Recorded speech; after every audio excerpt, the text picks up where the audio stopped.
How the plague became the mother of progress. What could one possibly do in medieval Europe when the plague was roaming the land? The pandemic of the 14th century, as terrifying as it was, opened a strange new world of possibilities. Anyone who managed to stay alive could become almost anyone. A knight, a monk, even a merchant with a ship of their own. The main thing was simply to survive. After the plague, the continent faced a desperate shortage of workers. Fields lay untilled, animals wandered untended. The price of land and livestock collapsed, while the cost of grain soared. Serfs, once bound to their lords for protection and a share of the harvest, began to buy their freedom, or flee to work for whoever would pay them wages in silver. Many peasants left their deserted villages and moved into the empty homes of the dead in nearby towns. There was no one left to chase them. The authorities lacked guards, tax collectors, grave diggers, and caretakers for the countless orphans and widows left behind. Medievalist Dorsey Armstrong notes that the number of working women rose sharply after the plague. By 1450, brewing ale and beer had become largely a woman's occupation. The work was exhausting, leaving little time or strength to raise large families. Some women stopped having children altogether and devoted themselves fully to their craft, an early form of proto-feminism. Those who survived often found themselves unexpectedly well off. Wages rose, competition fell, and many inherited property from relatives who hadn't made it. The merchant class grew wealthier and stronger. People now had spare coins to spend on silks from the East and spices from India. Traders forged new routes over land and across seas to distant worlds. Yet merchants had one thing money couldn't buy: noble titles. Ironically, the nobles themselves were running out of money. Labor had become expensive, estates unprofitable. To save themselves, many aristocrats married into merchant families. The merchants gained prestige, the nobles gold. Such mingling of blood and coin had been unthinkable before the Black Death. Before the plague, a man was born into his class and died in it. After it, an enterprising or simply hard-working European could, with a bit of luck, climb into the ranks of nobility or the church. The clergy, too, suffered a devastating loss. Monasteries and cathedrals lost nearly 40% of their priests. Many died, others fled.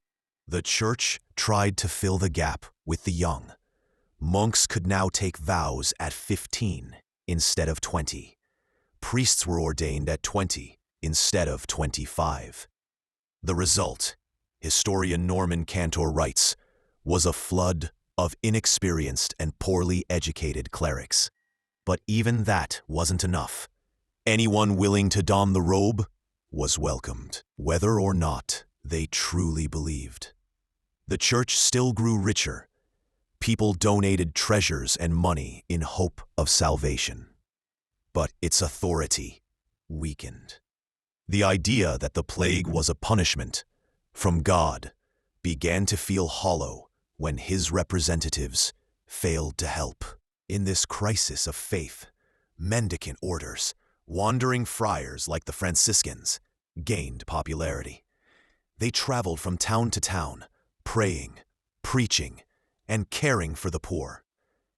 A quiet, spiritual revolution began. People sought a more personal connection with God, without priests as intermediaries. Mystical movements spread, and the wealthy built private chapels and shrines where they could speak to heaven directly. Life in Europe now revolved around the constant presence of death, and that changed art forever. The motif of memento mori, remember you must die, had existed before, but after the plague, it came to dominate painting, poetry, and music. Cantor even suggested a darker twist. Perhaps Europe suffered so deeply from the Black Death because its culture was already steeped in gloom. As faith in the church crumbled, artists of the Renaissance began turning from divine themes to human ones. The pain, joy, and fragility of earthly existence. The influence of the Black Death on art cannot be summed up briefly. It gave Europe Chaucer's Canterbury Tales, Boccaccio's Decameron, and the haunting imagery of the Dance of Death, where kings, peasants, and monks are all swept into the same fatal waltz. Yet the plague also destroyed much. Workshops closed, cathedrals were left unfinished, like the great Siena Cathedral, which was never expanded as planned. Many artists and techniques vanished forever. Historian Millard Mice observed that after the plague, North Italian painting turned backward, away from Giotto's humanism toward the stricter religious style of the 12th century. Cantor explained this not by a sudden surge of piety, but simply by the loss of those progressive masters who had followed Giotto's path. When the plague struck, the 100 Years' War between England and France had already been raging for a decade.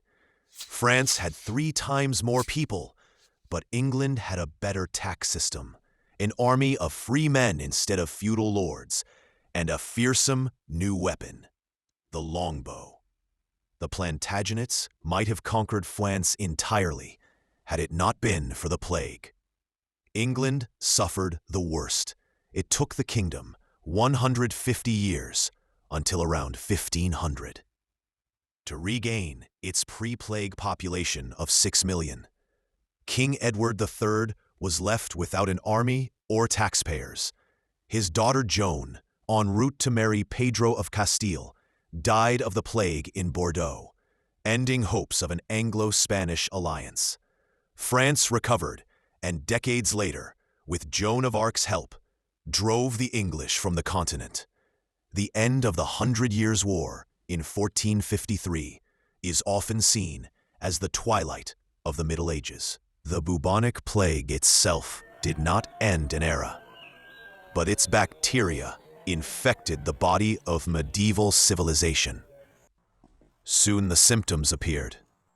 The old tripartite world. Those who pray, those who fight, and those who toil began to dissolve. The mighty church weakened. Blue blood yielded to golden coins.